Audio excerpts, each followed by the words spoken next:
నమస్కారం, welcome to జనం కోసం జర్నలిజం న్యూస్. టాస్క్ ను సద్వినియోగం చేసుకోవాలి. ములుగు జిల్లా కేంద్రంలో Telangana academy for skills and knowledge centre ని ప్రారంభించిన రాష్ట్ర పంచాయతీరాజ్, గ్రామీణ అభివృద్ధి మరియు స్త్రీ శిశు సంక్షేమ శాఖ మంత్రి దళసరి అనసూయ సీతక్క నిరుద్యోగ యువతలో ప్రతిభా నైపుణ్యాలు పెంపొందించడానికి వీలుగా టాస్క్ శిక్షణ ఇస్తారని రాష్ట్ర మంత్రి సీతక్క అన్నారు. శనివారం ములుగు జిల్లా కేంద్రంలో టాస్క్ సెంటర్ని జిల్లా కలెక్టర్తో కలిసి ప్రారంభించిన మంత్రి సీతక్క గారు ఈ సందర్భంగా మంత్రి సీతక్క మాట్లాడుతూ టాస్క్లో శిక్షణ పూర్తి చేసుకున్న తర్వాత టాస్క్ వల్లే ఉద్యోగాలు ఇవ్వడం జరుగుతుందని, వెనుకబడిన ములుగు జిల్లాలో ఉన్న గ్రామీణ ప్రాంత నిరుద్యోగ యువతకి ఇది మంచి అవకాశమని, 10వ తరగతి పూర్తి చేసుకున్న వారి నుండి పై చదువులు చదివినానా వారికి కూడా ఇందులో శిక్షణ ఇచ్చి ఉద్యోగాలు పొందవచ్చని అన్నారు.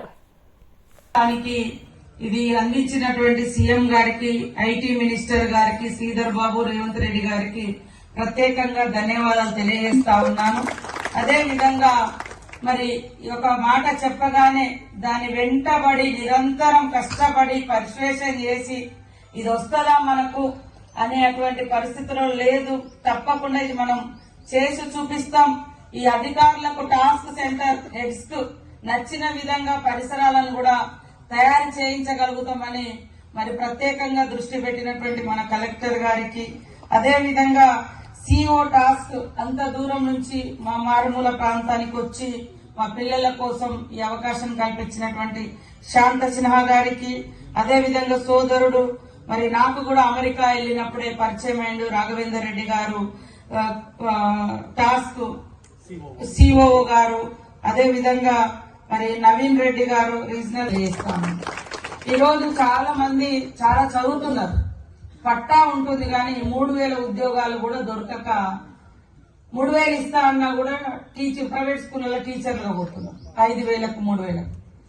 అంటే మనము ఒక మూస పద్ధతిలో బీటెక్ అంటే బీటెక్ కంప్లీట్ చేస్తారు, ఏఎన్ఎం అంటే ఏఎన్ఎం కంప్లీట్ చేస్తారు, బీఈడీ అంటే బీఈడీ కంప్లీట్ చేస్తారు. ఇట్లా కొన్ని కోర్సులకు పరిమితమై ఒక అకాడమిక్ నాలెడ్జ్ అంటే కొంత నాలెడ్జ్ ఉంటుంది.